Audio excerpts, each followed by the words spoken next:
Hello, I'm in a 2012 GMC Acadia, and today I'm going to show you to add coolant. So first you open the hood, and then over here you'll find your coolant reservoir, which on the side here you'll see a full mark, and then a low mark would be ways below, but you want it pretty close to the full.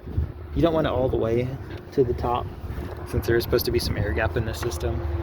And then in general for coolant, when you're working with these systems, you want to make sure the vehicle's turned off and it's cooled down, since this liquid works under pressure and it can get to boil, so you don't want this poisonous liquid to spew out at you from anywhere.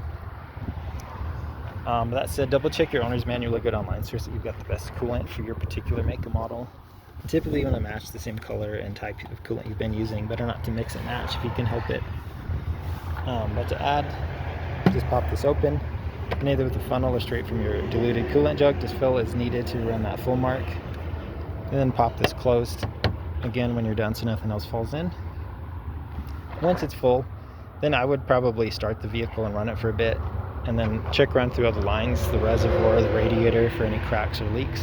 You might see some coolant start to puddle around the engine bay or under the car, under the radiator. And a way to tell that apart from water condensation is it'll have a slight coloration to it.